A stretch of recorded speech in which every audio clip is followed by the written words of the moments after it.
Амьд биеийн үндсэн шинжийн нэг бол амьд бие бүхэн ижил химийн элементүүдийг агуулж байдаг. Амьд биетээс олдсон химийн элементүүд нь өөр бусад амьгүй зүйл, жишээ нь хаднаас олдоогүй.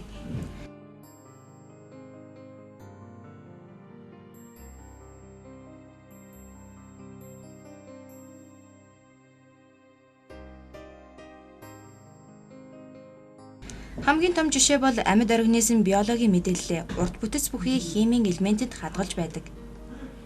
Энэ нь бидний мэдих нуклеин хүчил буюу ДНХ юм. Энд бидний генетикийн бүх материал агуулгадж амьд биеийн үйл ажиллагааг удирддаг.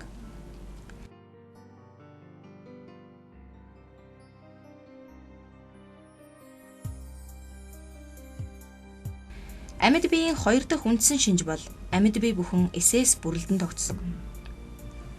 Эс бол амьдралын бүтцийн үндсэн нэгжин мөн.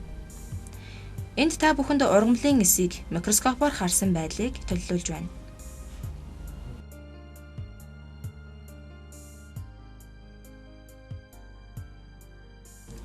Гурав дахь үндсэн шинж нь амьд организм амьдралынхаа үйл ажиллагаанд ус болон энергийг шаардж байдаг. Жишээ нь ургамлууд нарнаас энерги авч ус болон нүүрс хүчлийн хийн тусламжтайгаар фотосинтез явуулан хооллож нүүрс ус хүчил төрөгчийг үйлдвэрлэдэг байна.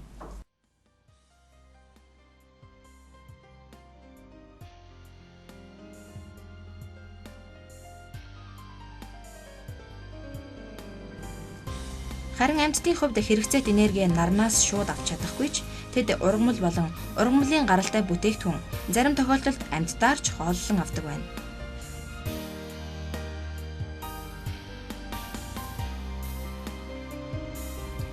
Амьд организмын дөрөв дэх үндсэн шинж нь тэд нөхөн үржиж өсөж байдаг. Энэ нь тэдэнд үр удмаа үлдээх боломжийг олгодог байна. Ингэснээр амьд биеийн өөрийн өөрмөгц амьдралын хэв маягийг бий болгосон зүйл тасралтгүй нөхөн үржинэ. Түүнчлэн үр дүл нь өсөж эцэг эхийн хэмжээнд хүртлээр томордог.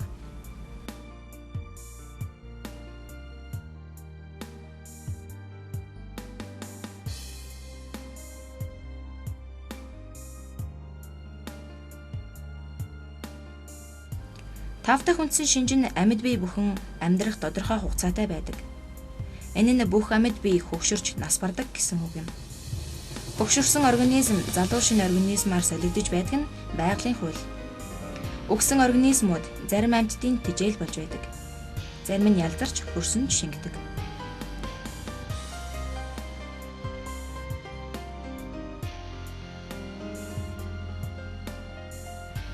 Дараагийн чухал шинж бол амьд организм хүрээлэн буй орчиндөө хариу үйлдэл үзүүлж байдаг.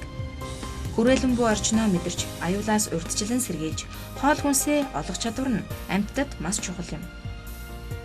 Түүнчлэн амьд бие өөрийн дотоод орчноо хэвийн байлгах явдал мөн чухал.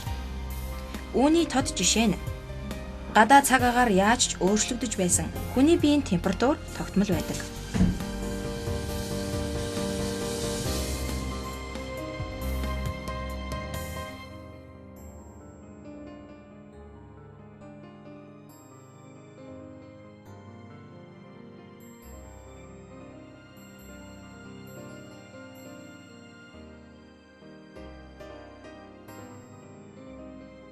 Амьд биеийн 7 дахь чухал шинж бол хөдөлгөөн.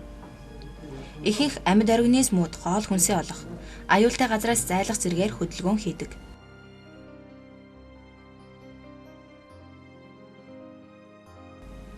Зарим организмууд маш хурдан олон хөдөлж байхад ургамлын хөдөлгөөн бараг ажиглагддаггүй.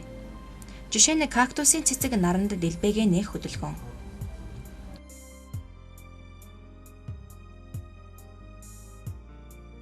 Дараагийн буюу 8 дахь шинж бол амьд биеийн шарах нөхөн төлжих чадвартай байдаг.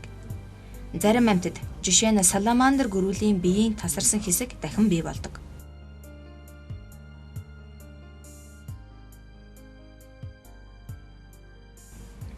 Дэлхий бол амьтдын хувьд аюултай газар. Тиймээс шархаа нөхөн төлжүүлэх чадваргүй бол ихэнх амьтад өөхөх байсан байх.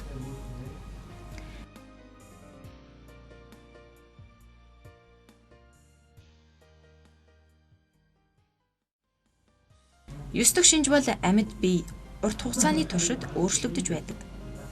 Организмууд амьд үлдэхийн тулд байгаль орчны тохиромжгүй нөхцөлд дасан зохицож байдаг байна. Ингэж дасан зохицох чадварын ачаар тэд дэлхий дээр оршин тогтнодог.